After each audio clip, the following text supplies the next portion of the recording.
Hello sports fans and internet bantersauruses. Welcome back to Banter with the Boys with me, your host, comedian and shoulder charge specialist Nik Rabinowitz. In breaking news, breaking, commonly referred to as break dancing, makes its Olympic debut in Paris in a week's time. If the IOC added breaking an entry, looting and corruption, South Africa would totally bring home multiple gold medals. Biggest event of the season takes place at Wembley next week when England host Bruce Springsteen to decide who's the boss of music. AC/DC filled up Wembley twice this month, proving that Thunderstruck beats Thunder Road hands down. But as Saffers know, there's still nothing that beats a Thunder Mava. In one of his more popular new policies, new Minister of Sport Gayton McKenzie has decided to ban all international sport in Durban. Durban received its first official warning with the 2003 Cricket World Cup, and they've been pushing it ever since. The Sharks have been bad enough this season, but after Saturday's loss to Ireland, McKenzie is gatful, and Durban is now closed until further notice. The next Comrades Marathon will start in Maritzburg and go the other way to Joburg. Next year's Durban July will be held in East London in January. The Boks take on Portugal, of course, tomorrow in Bloemfontein, and a number of serious question marks hang over the porras, like when the players receive their team sheet, will they wrap fish and chips in it?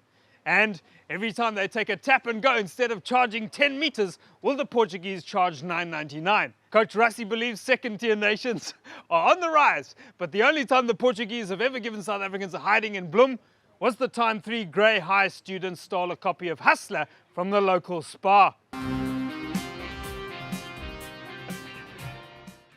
Welcome back, guys. Obviously, a big game this weekend. Springbok's taking on Portugal. We're back here at Chardonnay Deli in Cape Town. Guys, I actually saw Nick Mallet here quite recently staring outside the window. He was looking deep into the Constantia forest, wondering if he should have picked Gary Teichmann for the '99 World Cup. Nick would have been great as a Portuguese coach. Yeah? He would have got the tickets down for the games. Yeah. Ticket prices. Huh? Yeah, because he complained about the ticket prices. You know, he would have been able to negotiate it down. Do you need a cup of coffee, John? Nick, tell John to put it where the sun don't shine. Speaking of rugby, because you guys have played rugby, the Springboks losing to Ireland. I actually spoke to a young woman yesterday who said, you know, we've got to give other people a chance, okay? Other people also need to feel like what it's like to be a winner. Yeah. You guys agree? No. You guys won't be in attendance for tomorrow's game against Portugal in Bloemfontein. Is that because you also want to give other people a chance?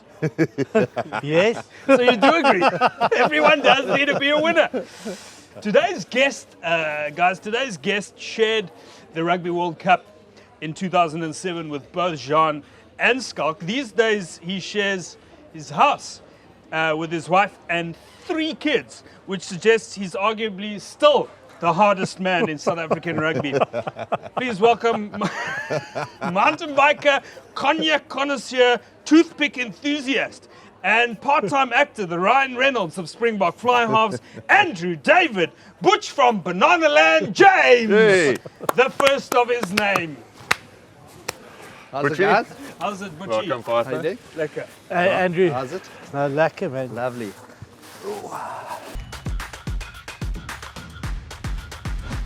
Andrew David James. Andrew David James. He's looking in great shape, eh? Serious? Yeah. Yeah, like Brock Harris. Are you taking Solusa 45? No, I was actually looking for my black top to make it a bit more thinning, but I only could find the blue one. That's why I got the black jeans on. I was hoping for a full black No, you're looking outfit, good. like Jean. What I That's like- why he also wears the black. I like the Yeah. blue top because it And matches the blowtorch blue eyes. Very similar to, do you remember Avia beer leader Eugene Terreblanche's blowtorch eyes? Very similar. Janie Allen would also be impaled on yours. And we've also got, specially for you, we brought in some toothpicks Perfect. for today's show. Would you like to tell us, Butchie, about your special toothpick Would you skill? like to demonstrate on Nick? On Nick. Apparently, I'll demonstrate on yeah, Nick. yeah. So obviously it's going to be quite tough now because we've been drinking coffee. Yeah, we haven't had any. Yeah, we're not normally Beverages. drinking coffee when these come out. But Okay. I'm glad. yeah, it's just a bit of acupuncture. It helps with the babalas the next morning. Okay, I've been to Dr. Lin for that. Oh yeah. Is this going to be as painful? No, you won't even feel it. Okay. Watch the one. See, I told you you wouldn't feel it. What a start. Do you want to go for the record? Yeah, No, what is the I record? do not. Record. Yeah, go for the record. I do not want to go. Jeez, like, what do you? Whoa, what do you call a woman with a toothpick in her vagina? Olive. Now, let's get on to dissecting.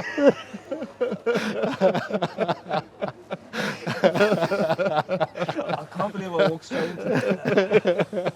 It itches a bit now, eh? Yeah. I'll tell you a story about that once. When I was playing in Bath, we went to have dinner with our... You played in Bath for four seasons. Yes. And I also played in the Bath for many years. With myself. You In the were with bathroom, yeah. The whole team. And I did the toothpick trick to the host, our main sponsor's wife. And it was similar to yours in the same spot. And then as she pulled it out, the blood was dripping off her nose. It didn't go as well as yours has gone. But Oh, no. yeah, it was the last year he sponsored the team. What's the record, Butchie? I think the record, Craig Davidson had yeah. about 21, just in his forehead. Yeah. Yeah. Who's But the, then also sometimes they liked it. Yeah. And then you sing happy When's your birthday to birthday? him. Yeah. Then Should we do another one and light your one? No, let's not. Who is the biggest prick you've played against for the Springboks? For the Springboks, I'm not sure. I always didn't like the All Blacks. I know they're good guys, but I think it was just a rivalry thing, and I didn't like to be friends with the opposition. So most of the opposition I didn't enjoy. But yeah, I think now that we've all retired, we're all friends again, and everything's good. Played a game against Butchie once, and I got tackled out of my mouth guard. Don't know how it happened, but my mouth guard was gone. So anyway, got some attention. I think a little bit of blood. And I was like, guys, can you just please look? I mean, I lost my mouth guard somewhere along the way. And about 10 minutes later, I'm still now playing without a mouth guard. Butchie came running past me and just dropped it on the floor. He picked it up. He picked it up, put it in his pocket, and then dropped it 10 minutes He later. couldn't have grabbed it while he was tackling you. 'Cause No, well, that's normally use the arm. this was his target. This is where he tackled. But it wasn't doing that. Yeah. That actually didn't hurt too badly. I was Wasn't bad, actually eh? it's not. No. making more Yeah. out of it than because apparently you did it to Jacques Callis, and that's actually what inspired him to get the whole thing done. Shall we dissect last week's game before we look ahead to tomorrow's game against Portugal in Bloemfontein, where two of this panel? I'm actually the only member of this panel. We I didn't just do realised sport. who hasn't won a Rugby World Cup medal. You just The got to gold remind medal. Butchie. Butchie forgot that he won it. It's 2007, a long time ago. 2007. Yeah. But Schalk and John, I'm also the only person on this panel to have won a gold medal at the Jewish Olympics. Oh yeah. Yeah. What discipline? Could you qualify? If you could just uncover that for us. I can qualify. You can qualify, unlike these two Bursians. Let's dissect the Irish game last week. What were your thoughts, Butch? Yeah, I thought the first half the Irish were way better than us, and I was really proud of the way the guys fought back and took the lead going into the last minutes of the game. I thought they had really fought back well to get into that position, and yeah, I think a bit of individual brilliance from the Irish got them over the line. But yeah, I was a hell of a disappointed. Woke up Sunday very depressed, but yeah, I think probably the better team on the day one. What is your depression remedy? We just had Stephen Kitsoff on to talk about that. It would normally involve a nice boozy lunch, but I'd been in Cape Town for 3 days on a school rugby tour, which is, I don't think I watched one game of the tour. We were stuck in the pub for the 3 days, so Saturday and Sunday, and even today I'm still hurting now a week later, so I didn't manage to fix that depression just yet. You burgled a few last-minute drop goals at Kings Park. Not really. How many but thanks for the research, Nick. Yeah. How many drop goals did you in your career, Butch? Well, for the Springboks, I got one. Like everyone remembers the Ricky January try in Dunedin. Yeah, but but you had it a was drop your goal drop in there. goal. That was the Drop difference. Drop goal. That, yeah, we didn't win by 6 points or 7 points. It was a couple of points, and that was the drop kick. But the drop goal only really nowadays, you see it coming out in Rugby World Cups. Very seldom do you see people actually backing themselves Yeah. doing a drop goal. Is it more? Do you reckon it's more of a ginger thing, the drop goal? Because Yanni Yanni de de Beer, Kieran Yanni de Frawley. Kieran Frawley. And you actually look a bit like Neil Jenkins as well. Really? Thanks for that compliment. Joking. Actually, when they were lining up for the drop kick on Saturday, I was quite happy that they were doing that because Yeah. I thought if they'd kept the ball and maybe put it through a few phases, we probably would have infringed and given away a penalty. And it was a tough drop kick to take. Way And far out, 45 metres. Once I saw them passing it back to him, I was pretty happy. The last time Ireland played at Kings Park, correct me if I'm wrong, was 1981. Yeah, And Nice Porter won that game on by drop the boot. I think he won most Very of close. the games. on 12-10. drop kicks, yeah. 12-10 12-10.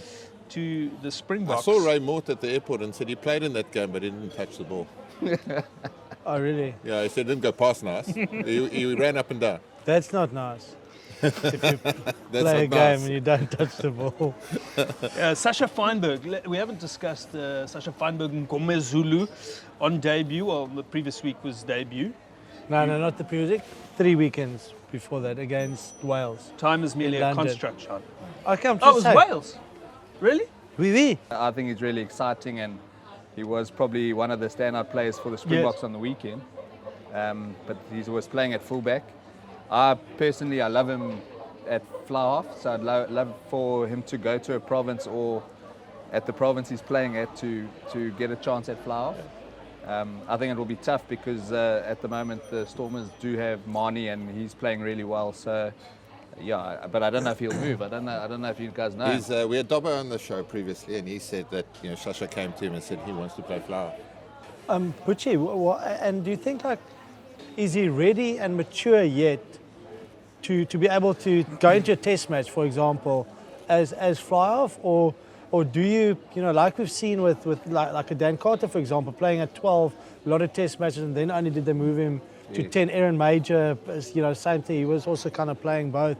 Bowden Barrett. Bowden Barrett at fullback first, then go there. Yeah. So do you think there's value in giving him experience playing at that level, and then only in a year or two or whatever's time, then you move him to 10, saying, okay, now you're ready from a maturity point of view? Yeah, especially at test match. I mean, you level. were very mature from day Very one. mature, you know. very mature. No, you put me off my train of thought, Jan. But no, I think exactly that. I think if Andre had got injured in the first test match against Ireland, I think they would have leapfrogged Sasha with Marnie and put him in the starting lineup because of his maturity, and he's maybe not as risky as Sasha would be at the moment. Sasha is still very youthful, likes to try the miraculous offload and so on. So Well, I don't think for he's example, the kick that he just tried, right the there. banana. Yes, he should You know, have just just pumped kick. it in. At that stage of the game, the banana is not on. Just Yeah. pump it straight deep and 100%. get into the kicking game, play tennis, and you probably win Yeah. the test match. But that's why I'd like to see him playing at provincial level and playing in some big games. Hopefully, wherever he's playing, they get to play in semis or finals, and then the pressure will be on there just to take that one more step before playing for the Springboks at number 10. But I agree, I think they must ease him in. They don't throw him in the deep end just yet. Andre is still doing well. Andre didn't miss a kick, so... but I think we are lacking a little bit on attack, and I think someone like Sasha can maybe add that. Speaking of the banana kick, take us through Butch from Banana Land, your acting debut in Mr. Bones. I forget which version of Mr. Bones was it? That I've got no idea. Just Mr. Bones. For Mr. Bones. Any plans for a return to the silver screen? Nah, I think I've Good. retired. Walk straight into that one. Let's talk about second-tier nations. Rassi has said a few things about them taking a step up. Thoughts about Portugal? What can we expect from tomorrow's game? Yeah, I think they'll be okay. I thought the last World Cup they were really good. They've got some nice players, especially in the backline. But I think Who's your favourite one in the back line? Portuguese. Portuguese.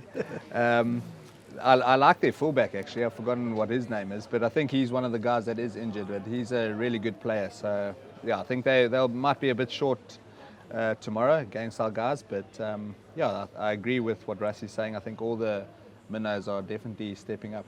If they get a Schalk, if they get a tap and go, sort of close to the line, Yeah. 10 meters out. Are they gonna? What are the Portuguese gonna do? Are they gonna charge 10 meters or 9.99? What are your thoughts? They're going to go for the corner. Yeah, they go for a corner. They're gonna go for the corner. And buy a SuperSport. We were actually talking about injuries as you arrived. These guys were having a long discussion about how. Oh, Wade, we were talking about Wade for We've kneecaps had, the three of injury. us have had like How many? 20 knee surgeries 20 between, at between least. the three. How many At least ACLs 20. did you have? Cruciates. I've had 5 ACLs. John's had, I had 4 reconstructions. yeah, so there's 9 ACLs between us. Mine's still intact, but I did But he have had- 5 knee operations. Yeah. But we've all had cartilages as well. I mean, John And- had a few other yeah, ones. And then you add Nick. Me oh as no, well. then it Yeah, I've had stays the it same. stays I've had the a same. cartilage. This I've got is no the same. cartilage in this leg. You're just tough. Talking about toothpicks. Actually, somebody suggested. Those little videos with the tiny Olympics?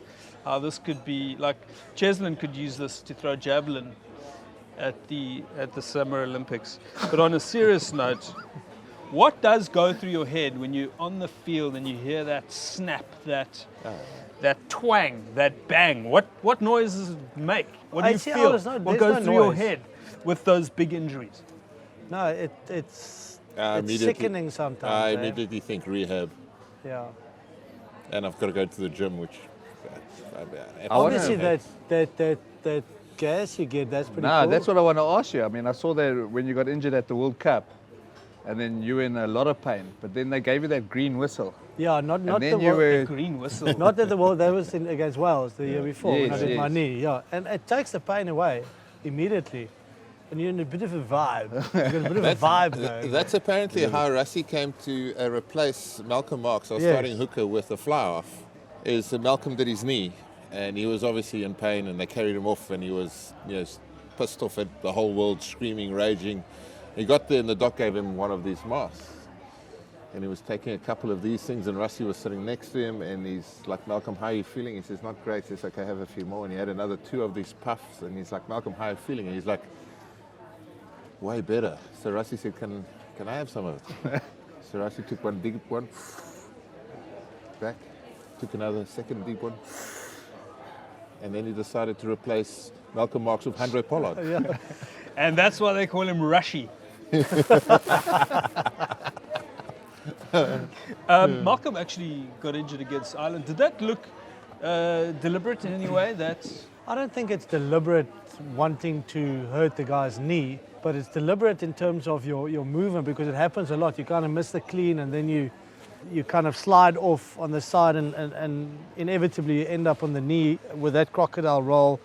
And that's what happens. That's how you do. Yeah, I think it's been flagged at World Rugby about 6 months ago that Yeah. that's actually a serious offence, and red card comes into consideration because I think Malcolm's gone off for a scan today, not today, last week, to sort out that knee.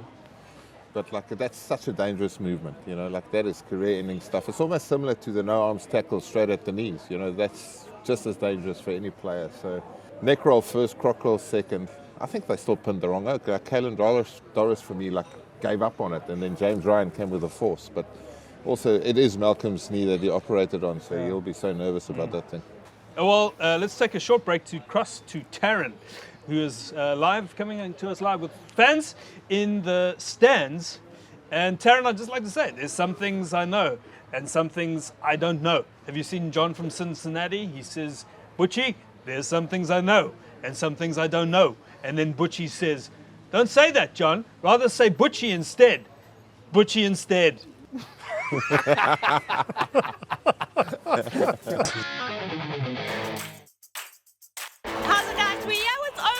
actually used to coach the Sharks women's side. What do you feel about today's performance? Tough loss, I guess, but good display of rugby. Guys played well. Couple of moments where the game did swing the other way, but look, we take it. It's Durban. No, give me your non-coach version. Tell me how you really feel as a fan. Gutted to tell the truth. As heartbreaking as that was, to lose a test match like that, I can sleep tonight because those guys played hard and Ireland played harder, and now they are the deserved winners. Obviously not happy. I mean, last minute lose there for us, it's not ideal. But you know what, we played well, and I think we deserved the win. We just unfortunately got a bit shafted there, I must say. I felt like I was back in boarding school. Very disappointing. If we had some decent officiating of the game, it would be a much more fair game. People walked off the field bleeding. Nothing was reviewed. What are your predictions for Portugal? Definitely a Springbok win. I'd like to see the youngsters run on the field. It's going to be fun. Different team, different tactics possibly, but I'm expecting something above 50. Nick, over to you with Banter with the boys. You have hurt a lot of people. I mean, this oak has hurt a lot of people in the rugby field. You've also hurt a lot of guys. Looking back,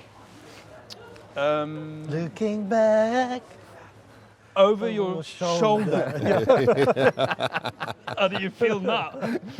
I'll go back to when you're with the Springboks, you meet up with the guys that were always your opposition, and then going back to your provinces, it's always hard to play against your mates, but you also want to get one over them. And I once lined up Jean, thinking that, you know, I've got him here. And normally when I get you in this position, the guy's going to fall over. But he looks a bit puffy in that jacket, but there's a lot of muscle under there. And I didn't quite get him as well as I would have liked to. But the one guy I did get once, and it was really nice, was Sterling Mortlock. So. Oof, I remember. Where was that? Pretoria? No, in Sydney. In Sydney. How satisfying was it immobilizing Johnny Wilkinson in that 2007 final? No, it was really good because in about 2004, I went out for lunch with a few of my mates, and my one mate's a big Chelsea supporter, so we were talking a bit of soccer, and then he started talking about Roman Abramovich and how lekker it is to own a soccer team. And he said if he had so much money, he would own the Sharks. And then I'd buy Johnny Wilkinson. And then he looked up and he saw that I was at the table, and he said, and I'll put him on the wing. He can kick for poles. So, I mean, yeah, it was nice to show my mate that I can maybe match up to Johnny, and maybe he should buy me if he ever owns the Sharks. Which you named after your grandmother? No, your grandmother named you. Very close, yeah. Yes. But and difference. Is it a family tradition? No, it's not a family tradition. She, obviously, like you mentioned earlier, Andrew David James. She didn't think that Andrew suited me, so she started calling me Butch, and it somehow stuck. I was about 2 years old at the time, so. And nothing to do with your behavior, no? No, nothing. Your brother, does he work in meat? No. Oh, okay. Says he's called the Butcher, but that's obviously not true. But there are unusual nicknames in rugby. Do you guys, some of yours? Baksteen Nel, Brick Nel. Bus Besuidenhout, Vleisversagie, Mouner van Heerden. Kapstok van Grenen, And Windpomp? Windpomp was my favorite. Yeah, Windpomp played with us. Windpomp van Rooyen. Yeah. Ja. En Draadkar de Lange. Draadtrek de Lange.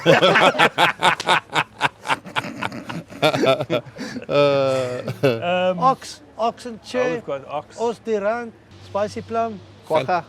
Quagga? What's RG Snyman, 440. 440. Yeah. Old Plofkop? For the bigger can. Old Ploffy? The bigger can. Plofkop? Similar to bigger can. 440. What is Quagga's first name? Quagga. No, so like Ox. question. I mean, most Rechekov van Ditswe. Yeah. What is with Matthew Pearce having to tell us what Ox's name is? He can't say Ox. 15 times. He can't say He Ox. can't say He can't ox. say I've ox. worked it out. He cannot say ox. But why? You must say Kwacha's real name then as well. Yes. What is Kwacha's real name? Is it not Johannes? Wrong or- turn is what the Khoza commentator saw for his nose. Wrong turn. Yeah, Kwaka. Wrong turn for his nose. That's why they call him Kwacha for short. Maritzburg College. Your parents sent you away. You weren't living in Maritzburg. Oh, we were. You were sent to boarding school. Oh, you grew up in Maritzburg. Yeah. But how did that shape you? Maritzburg College, big rugby environment. Yeah, I mean, it is a great school. So, they were obviously back in the day known for their rugby a lot more than they are now. I think Jean and Schalk will tell you that we play in the C division or maybe D. No. We B. didn't play Maritzburg College. We didn't throw match, but we threw another school across the road from the good. bus. Did the Soties have a point to prove? Did you guys ever play against each other at school level? Nah, I was a bit older than them at school, but No, you still actually. You're still not just Was there anyone else? Was Kevin Pietersen at school with you? Kevin Pietersen was 1 year below me. So we played. Did he ever play any rugby? He did. He was also a fly-off. Played Natal schools, junior schools. Yeah. And then I think when he got to about under 15, he gave it up. I think he broke his arm or had an injury and then decided to focus on cricket. He wasn't as good as he became. I mean, at school he was he actually bowled spin and batted about 7, 8. And but he was a hard worker. And similar to you, yeah. Didn't work out for you. Worked out for him. How many Springboks from Maritzburg? Do you know? I don't know offhand, but obviously Henry Coxwell. Fly-off. Yeah, Peter Grant. Fluff. Fly-off. Joel Stransky. Fluff. JC. Butch James. Fly-off. Jeez. Played fly-off. Hey? Peter Dixon, he was a touring Diggy. Springbok. Yeah, Diggy. Yeah. So I don't know why most of them were fly-offs. It was I think just a coincidence. You've claimed recently that you actually went to Paul Gym. You posted this photograph on Instagram and you said, Chamis. And people believed you. Wrong. Extra finger. yeah. There we go. You didn't go to Paul Gym, but you once went to a gym in Paul. Is that the Polo Estate Planet Fitness? Yeah, we did gym. We did gym there. But you guys, you've been. Is this in Azefontein? Where did you take this? Yeah. Your newfound love for the West Coast. Tell us about it. We're around Cape Town over the New Year, and then Sculler invited us to come stay with him at his cottage down at Azefontein. Do you regret that? No. No. A little bit. Did you get any? Yes. I don't know if we had Implants. the toothpicks It was.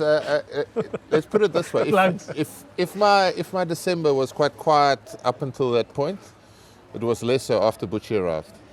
No, and John was there, so I mean, it did get quite festive. We actually managed, because Butchie was training for the Epic, so we went on a few bike rides in the morning, and we managed to get John the Villiers on a mountain bike trail. And me and Butchie went down the hill a little bit faster, and we were waiting for John to come down this hill, and he's coming down the trailhead. John starts panicking, lifts his feet up, goes through the biggest bush.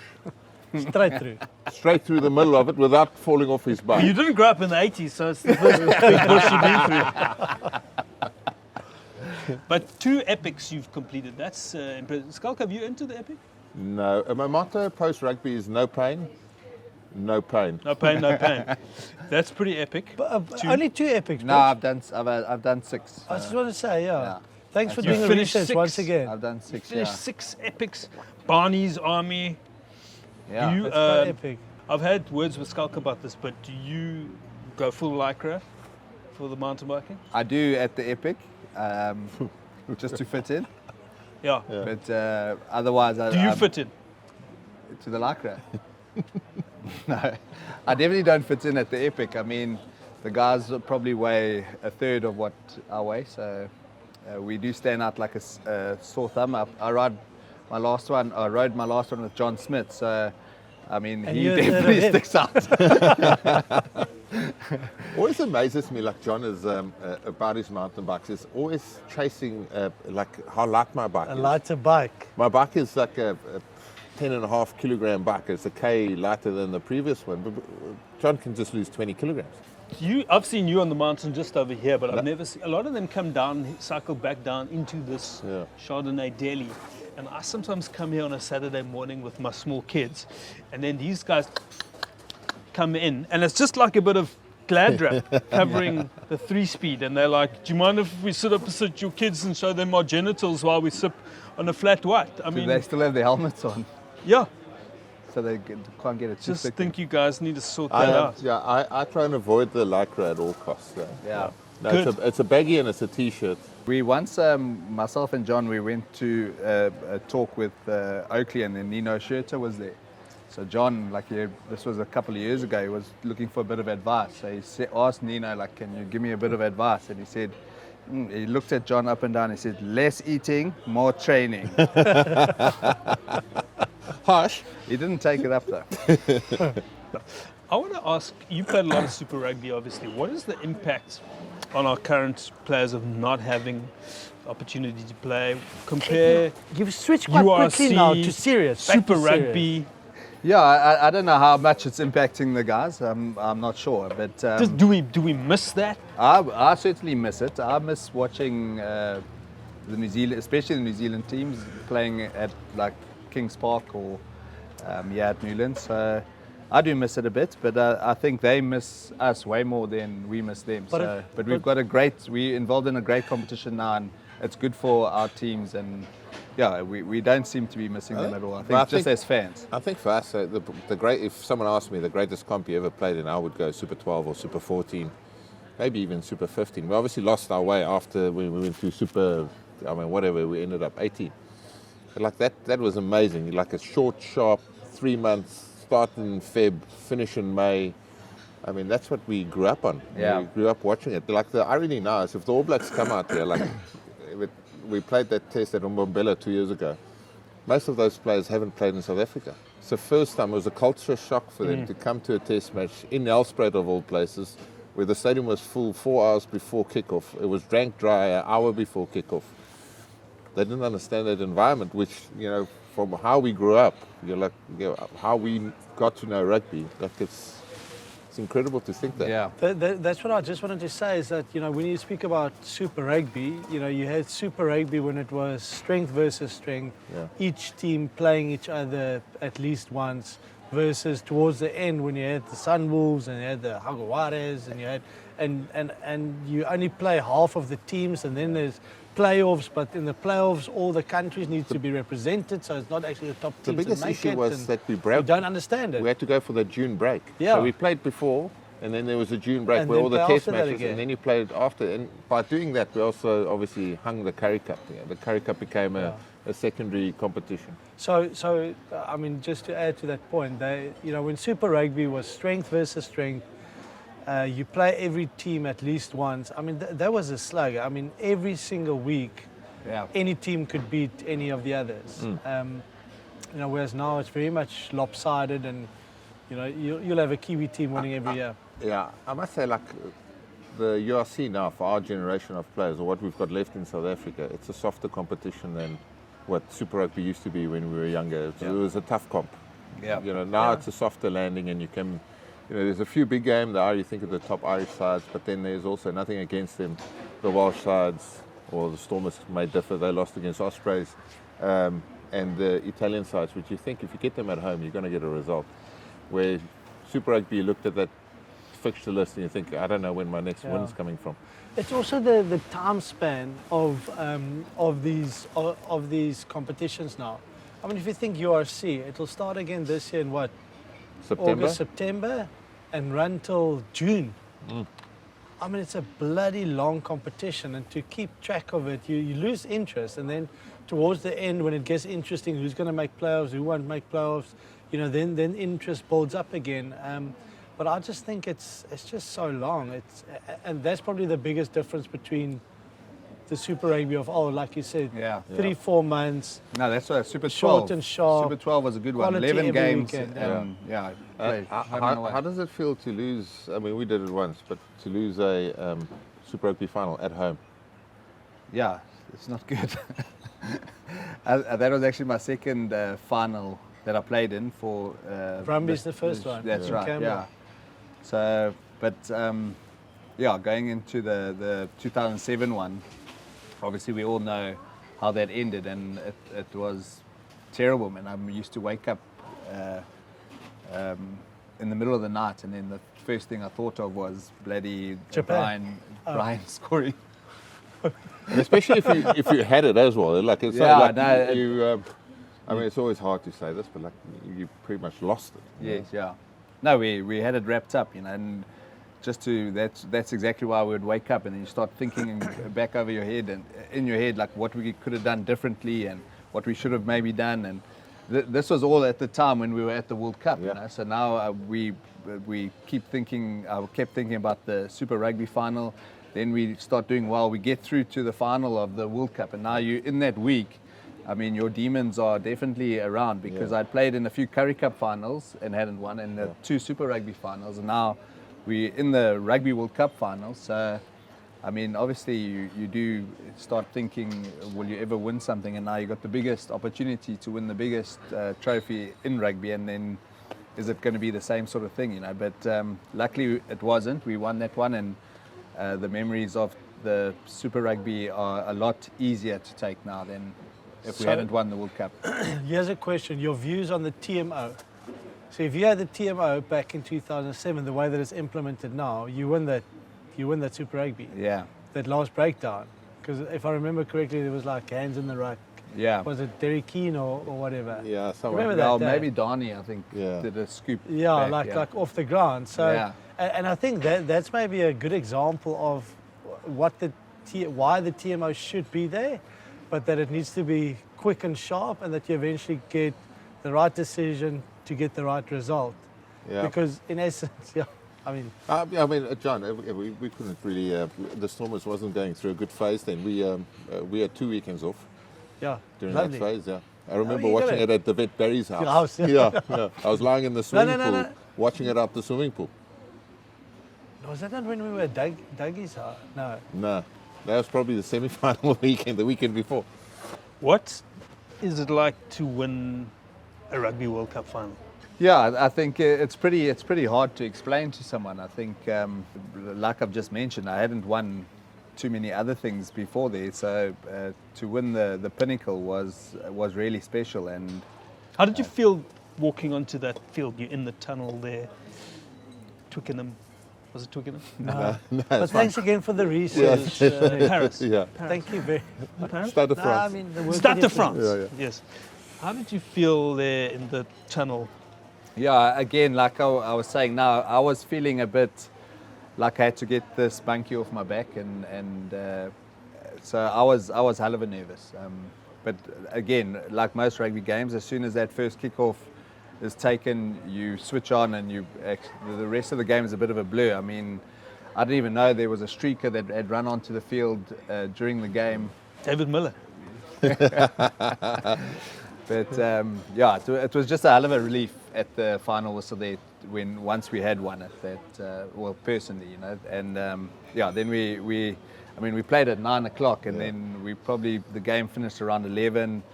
Spent a few hours in the change room, got back to the hotel 1, 2 o'clock, and I think we Didn't we sleep had a much good, after yeah, that.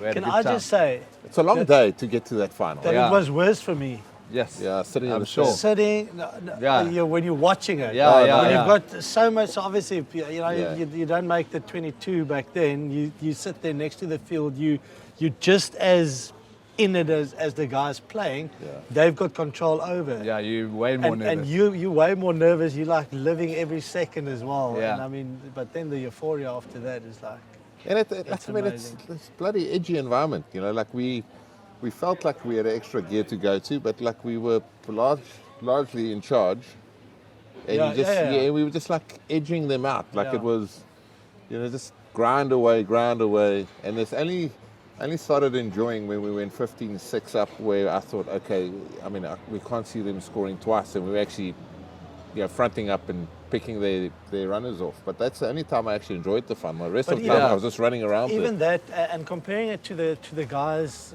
the Springbok team now as well, where we won that final. I can remember our kick chasers. I can remember when, not in the tackling, not in our ball carries, but it was like a proper test match, and Yeah. kind of those back then, the things that you don't measure, I can remember we would kick the ball and like they'd make one pass and then we're right there. You tackle them even further back, and we won like territory by just massive kick chases, solid lines, and then tackling them back. You guys are winners. SuperSport Challenge, SuperSport Shootout. These two guys can play golf and talk about it a lot. Yeah, we're the champs. Special golf romantic memories together? That was the highlight of our careers, actually. Yeah. Really? We made a easy decision early on to go big and last in the pub, first on the golf course, and we got a little speaker as one of our gift packs, and we blasted sounds, Butch's golf tunes out for the 2 days, and we made sure that we never go dry. The golf buggy Especially was on the well back stocked. nine. Well Want to be stocked. well lubricated. I called it. I said if the two of them partner, they'll win it. They'll win it, and they won it. John actually did put some pressure on us. He said, like, no, we're gonna win this thing. But like, we actually didn't look at a scoreboard until number 18. Because we only sobered up on the 18th tee box from the night before, and then we remembered, hey, we're actually in a competition here.